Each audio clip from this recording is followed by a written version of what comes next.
गर्मी का दिन था।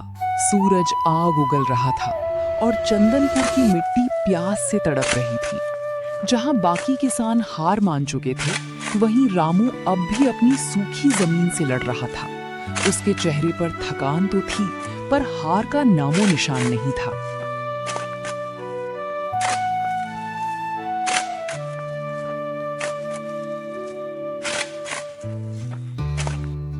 अरे ओ जी, अब बस भी करिए।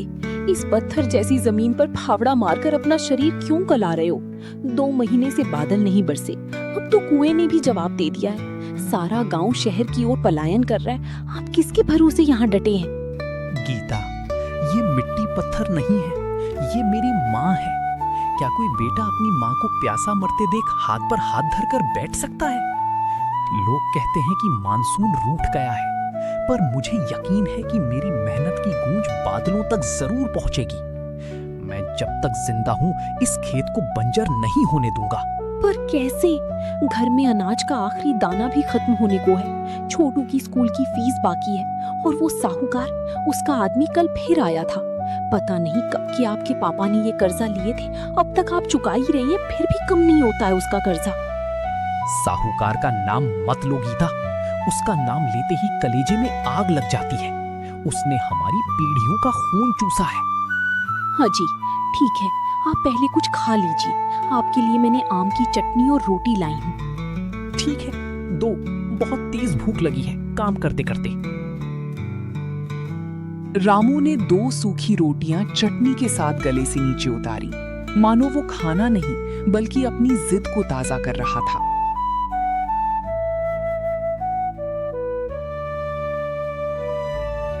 खाना खा के रामू फिर से काम पे लग गया।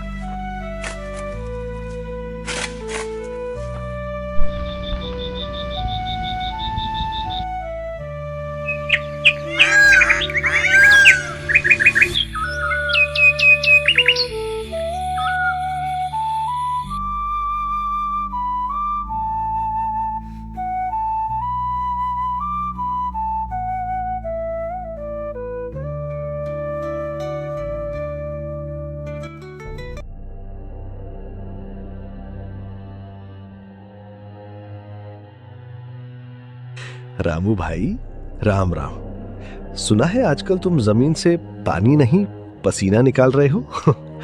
पर भाई, पसीने से मेरा कर्ज तो नहीं चुकेगा ना। कागज तो सिक्कों की खनक मांगते हैं। साहूकार साहब, थोड़ा सब्र रखिए, कुदरत इम्तिहान ले रही है। फसल तैयार होते ही आपका एक एक पैसा सूद समेत लौटा दूंगा। सब्र की सीमा खत्म हो चुकी है। देख भाई, अगले 1 महीने तक अगर पिछला ब्याज और मूलधन का आधा हिस्सा नहीं मिला तो ये घर और ये 5 बीघा खेत मेरे नाम होगा। 1 महीना साहब?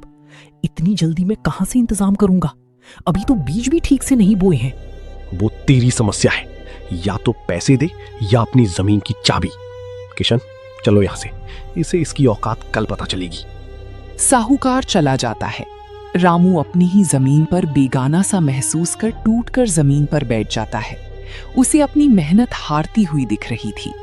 छोटू दरवाजे के पीछे खड़ा सब सुन रहा होता है।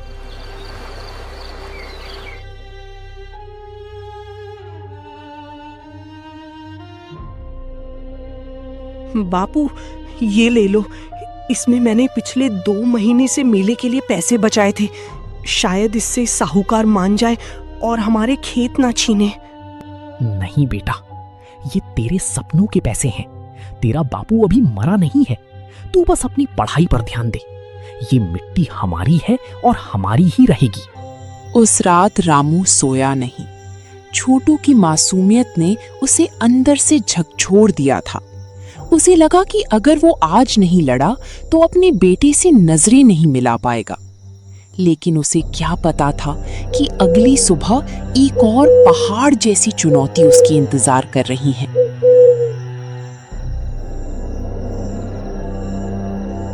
देखो रामू, परमेश्वर काका की छाती में जकड़न बढ़ गई है। इन्हें 1 हफ्ते के अंदर शहर ले जाकर बड़ा इलाज कराना होगा, वरना देरी हो जाएगी। दवाइयों के लिए कम से कम 5,000 रुपए लगेगा। डॉक्टर साहिब, अभी तो साहूकार को देने के लिए फूटी कौड़ी नहीं है। शहर कैसे ले जाएंगे?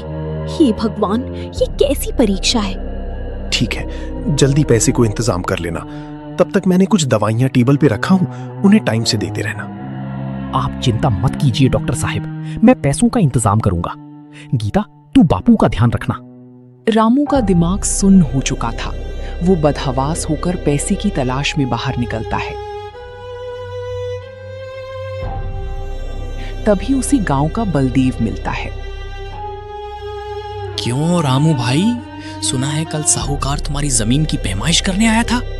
अरे मान जा, क्यों मर रहा इस बंजर खेत के पीछे।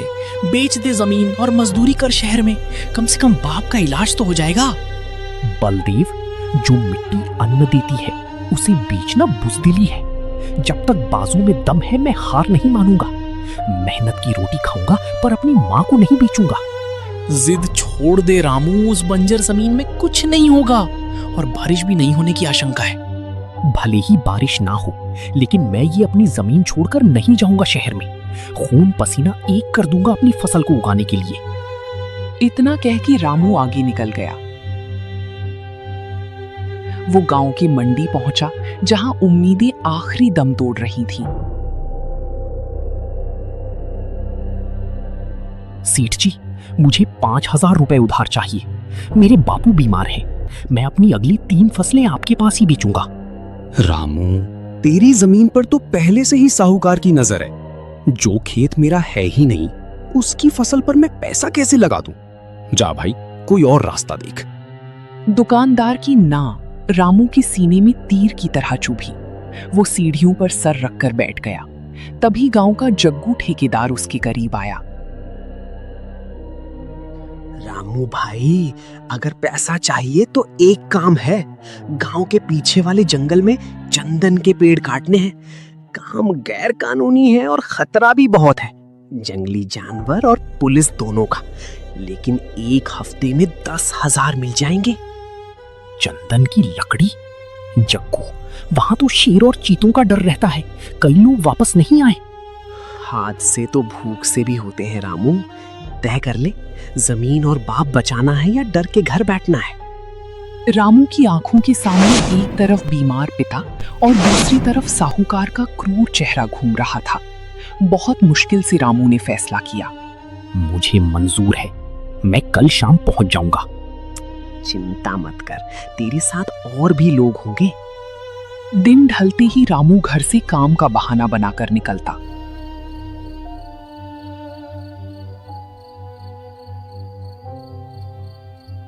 जंगल के रास्ते पर कुछ साई उसका इंतजार कर रही थी।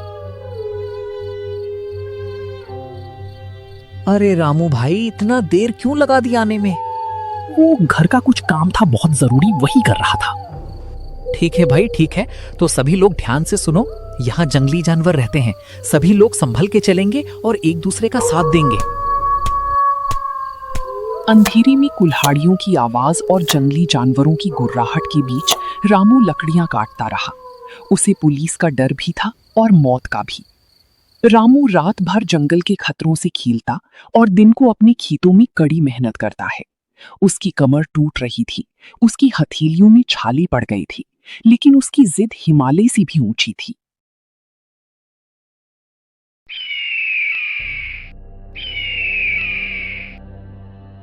मालिक, रामू आजकल गायब रहता है। सुना है गांव में कहीं मजदूरी कर रहा है, पर इतने कम समय में वो इतना पैसा नहीं जुटा पाएगा। कल 1 हफ्ता पूरा हो रहा है, हम 1 महीने का इंतजार नहीं कर सकते। क्या पता वो कहीं से पैसे का जुगाड़ कर ले। आप सही कह रहे हैं मालिक, उसका सही नहीं है। वो मेहनती है, कहीं ना कहीं से पैसे का जुगाड़ कर ही लेगा। कल सुबह हम ढोल नगाड़ों के साथ उसकी जमीन पर कब्जा करेंगे। देखते हैं मिट्टी का बेटा अपनी मां को कैसे बचाता है।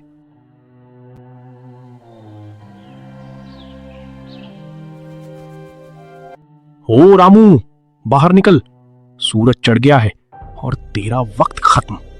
ला खेत के कागज और खाली कर ये घर भी।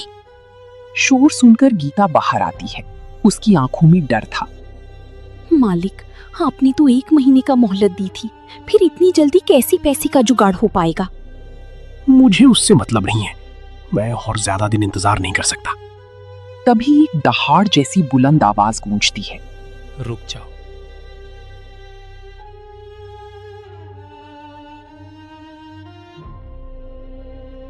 ये रहे तुम्हारे 5,000 का मूलधन और 2,000 का ब्याज। गिन लो एक एक पैसा।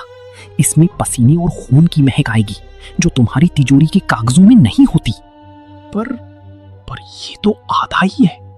बाकी ब्याज का क्या? बाकी का हिसाब कुदरत करेगी साहूकार। ऊपर देखो, आसमान बरस रहा है साहब। मेरी मिट्टी की प्यास बुझ गई है। अब मेरी फसल सोना उगलेगी। अगले महीने तुम्हारा बाकी कर्ज भी चुका दूंगा। अब मेरी जमीन से दफा हो जाओ।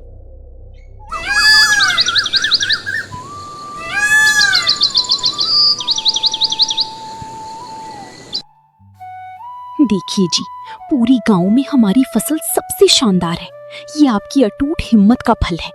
ये जीत मेरी नहीं लखी, इस मिट्टी के प्रति हमारे विश्वास की है। अब छोटू शहर में पढ़ेगा और हमारा घर फिर से खुशियों से भरेगा। जिस मिट्टी को सबने बंजर समझ लिया था, आज वही सोना उगल रही थी। ये जीत सिर्फ बारिश की नहीं थी, ये जीत थी एक किसान की जज्बे की, जिसने मौत को हराकर अपनी जमीन की असमत बचाई थी।